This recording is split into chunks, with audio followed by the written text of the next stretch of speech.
Our group looked at the effect of evaluative conditioning on implicit prejudices. I'm Bobbi Fogle. I'm Riley Adams. I'm Jess Tometich. And I'm Megan Bradley. Initially, we were all pretty interested in looking at prejudices and how they could be reduced. But after looking at the research, we decided to go with the route of looking at preference for light skin versus preference for dark skin, as that area had relatively little research. As background, there is considerable research that has studied how to decrease explicit prejudice, but there's been a shift towards researching how to identify and decrease implicit prejudice. The difference here is that explicit prejudice is stuff you can normally see, while implicit prejudice is biases and attitudes that you hold within yourself, sometimes without even knowing. Multiple mechanisms have been found to decrease implicit prejudice, including evaluative conditioning, which is what we're looking at today.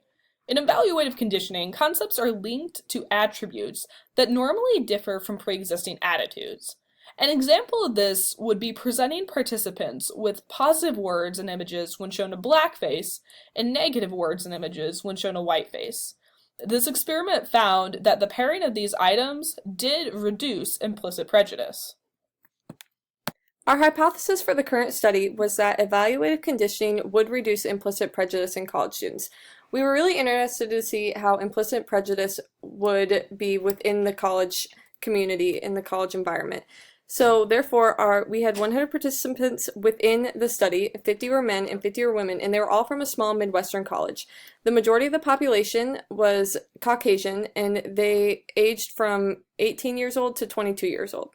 The design of our experiment was an experimental design, and we had two different conditions. Participants were randomly placed into either the control condition or the experimental condition.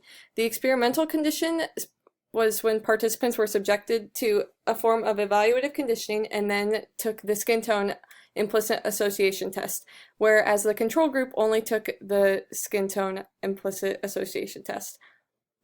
One of our measures was evaluative conditioning, which would be a slideshow with pictures of dark-skinned people and light-skinned people with neutral face expressions. Positive words such as friendship, pleasing, or enjoy will be shown with pictures of dark-skinned people. Negative words such as dirty, failure, or hurtful will be presented with pictures of light-skinned people. Our second measure was implicit association test. To test whether manipulation had any effect, we will have participants in both groups, both control and experimental, take the skin tone IAT. The IAT is a measure developed at Harvard that is very accessible and measures the level of a participant's racial bias. The IAT determines preference by measuring how quickly participants categorize good traits with skin tone.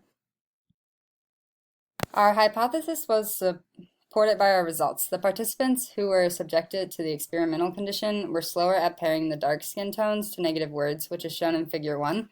The mean for the participants in the experimental condition was 700 milliseconds with a standard deviation of 100 milliseconds, and the control group had an average of 650 milliseconds and a standard deviation of 100 milliseconds, which shows that the control group took shorter time to pair the dark skin tones with negative words, and the experimental group was a lot slower at pairing the negative words to the dark skin tones.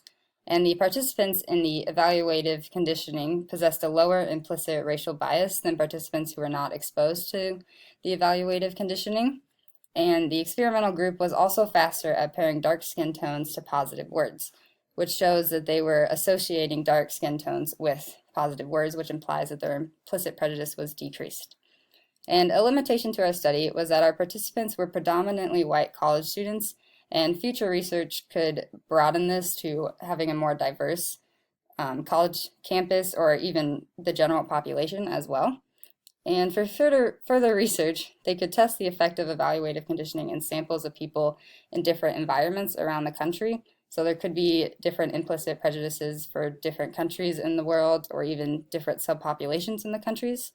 And they could look at different groups such as gender and age, or at a larger university with a more diverse population. Thank you for listening to our study.